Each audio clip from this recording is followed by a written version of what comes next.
This is Wiggum from Clanred Omega presenting you a recap of war number 202. So in this war, what we did is we called up our members of Omega Labs, our affiliated clan, and what we did was we decided to do a combined war. With the Thanksgiving holiday, many of our members were away for various reasons, so we just consolidated and did a 40-player war. And we didn't quite have the same results that we normally do, but you see we won very handily nonetheless. So I'm going to present to you today 5 of the notable attacks from this war. Our first attack comes from Mr. T, who is a Town Hall 9 cleaning up a Town Hall 10. You'll note from the time that he does it very quickly. So let's see how he addresses a Town Hall 10 with Infernos. So he starts with a couple golems south, that gets the lure, uses wizards for a funnel. He's going to go ahead and drop a poison on that clan castle to weaken up those wizards and slow down the attacks, and then he's going to drop his archer queen to address that. A couple wall breakers open up a path toward the center. His kill squad minus his barbarian king is funneling just fine. You may wonder, where is his barbarian king? Here comes the Barbarian King attacking from the north, so he's doing a little split hero action. His Archer Queen is taking out an Inferno Tower and some very important core defenses, and his Barbarian King takes out the opposing Archer Queen, and now he drops his hogs in a kind of a hybrid, mostly a surgical fashion. You'll note he has 2 heal spells for his hogs. He's going to go ahead and be patient, but drop his first heal spell right by the Inferno. Now you may wonder, why heal at an Inferno when it blocks healing? Well, because your hogs are, the hog that is not targeted by the Inferno is going, all the other ones are going to get healed. So from that giant bomb, for example, his hogs leave that compartment at fairly high health, which enables them to take out the remainder of the point defenses without much issue. You'll note that T, as is his custom, has a leftover heal spell, which is kind of crazy when you think about the fact that he's attacking a Town Hall 10 here. So his Archer Queen sets off another giant bomb. That's a complete non-issue. And you'll note that all of his forces are converging on the same corner of the base. He goes ahead and drops his last heal on the Archer Queen. Why not? Let's get her ready for the next attack sooner rather than later. And quite simply, his hogs and his cleanup troops are going to take out the remainder of the base quite easily. So beautiful attack using witches to exploit the weakness of those Infernos and doing some split hero action to make sure every troop has a role. So well done. Next attack we're going to look at is Aya attacking their number 21. Aya had a 6-star war. Very impressive. This is a Southern Teaser, or a variant of a Southern Teaser, and Aya is going to show you how to smash it in easy fashion. You'll see it's a 2-minute clear here. So start with a hog to lure the clan castle, and then we go ahead and drop our first golem, so that clan castle will aggro on the golem. The Archer Queen is going to take care of them. He's got 2 more golems coming up to create a very wide funnel, and some archers to take out the trash buildings so that he's going to funnel directly toward the center of the base. Now he drops his Barbarian King on the Archer Queen side. This is very smart. So the Barbarian King's going to be in range. When that Archer Queen starts shooting at troops, the Barbarian King's going to react and go and take care of her right now.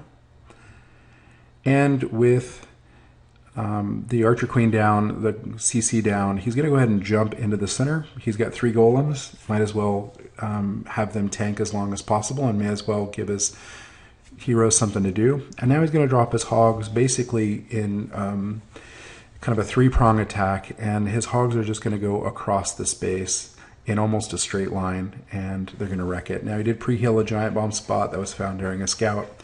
He's going to go ahead and heal the quad core Teslas. Drops a couple of hogs to take out this mortar, just so his core hogs will stay going the direction they're supposed to go.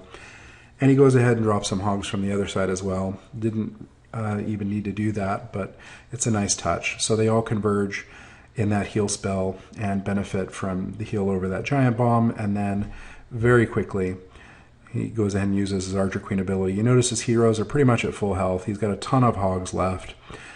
He's got cleanup troops addressing every single aspect of this uncleared base, and it's over in a blink. So very strong attack. Whenever you use a standard net base, in this case a Southern Teaser, it's always good to know how to attack it, and Aya shows the most effective way to hog it with a Stone Goho.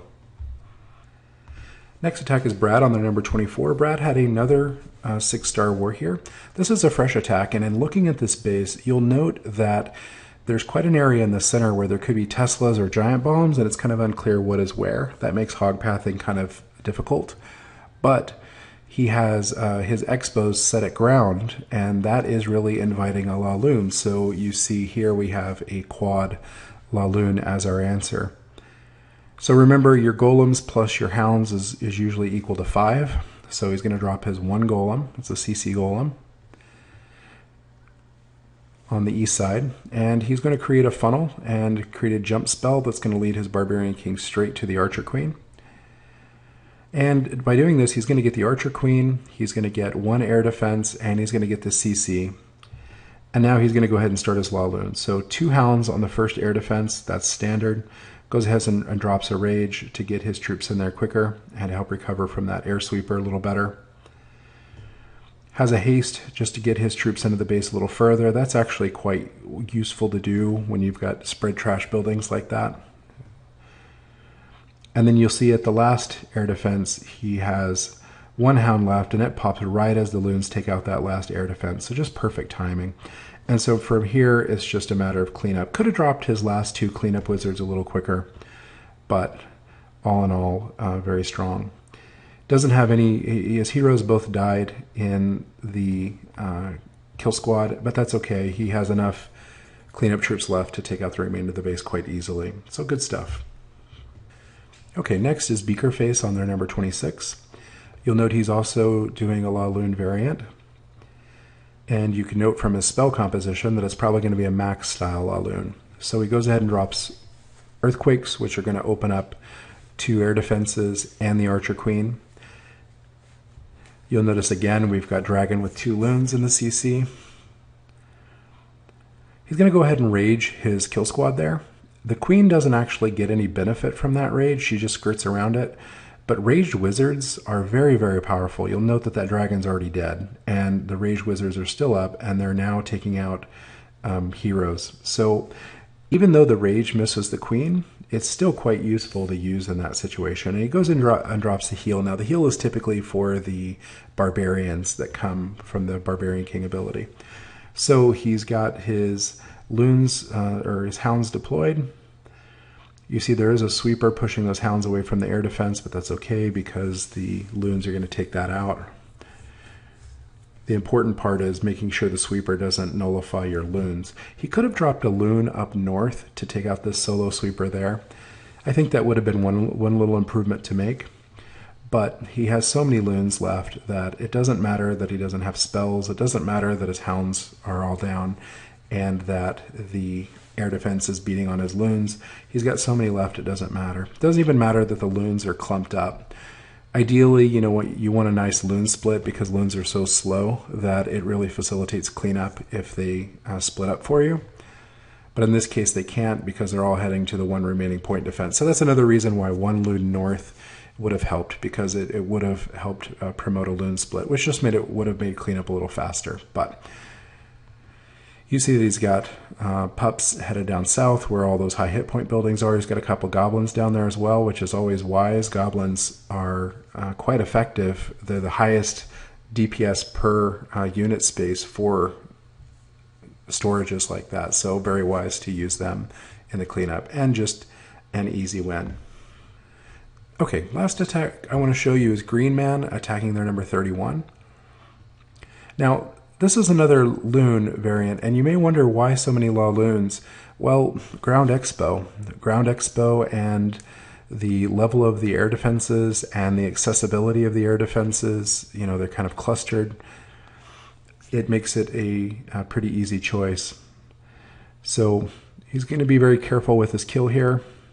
He's going to go ahead and kill that dragon and kill the loon without even using his Archer Queen.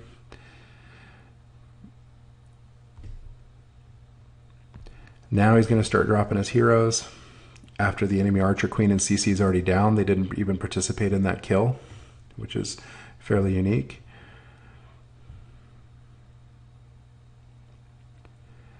Barbarian King gets stuck a little bit on the skeletons, and he goes ahead and uses one of his rages to help take out defenses. That's a wise move. Really helps your troops penetrate further into the base, and you'll note the Archer Queen single-handedly takes out 2 of those air defenses, which is the difference between success and failure, frankly. So that rage was a wise investment. So 2 hounds on the first air defense. You see he spreads them quite wide to catch any air bombs or air mines on the way. Then goes ahead and drops his last hound on the remaining air defense, and the loons are just wrecking everything. You see the shaping of the loons, how they're all converging on the point defenses you want him to hit, and then he drops his last rage just to facilitate cleaning those last 3 defenses. And you'll note that he has a little bit of a loon split here.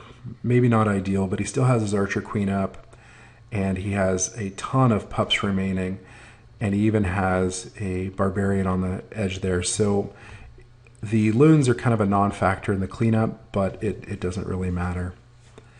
Uses his Archer Queen ability at the very end because he could. And so very strong attack there. So this wasn't the same as our normal wars. We didn't quite clear all their Town Hall 9s, and we didn't do as well on their Town Hall 10s. We didn't have any 3 stars other than their 9.5s. So not quite as strong as previous wars, but that's to be expected when you're pulling up everybody or as many people as possible to war. And the point is, you're getting a lot of people experience. So between Omega and Omega Labs, we're up to about close to 70, 80 members now. And Labs War Log is looking very good. Omega's War Log is looking really good as well. And it's nice to see that there's so much development and learning going on. So I hope that this video fosters some development of its own. And I hope you'll tune in next time for our next recap.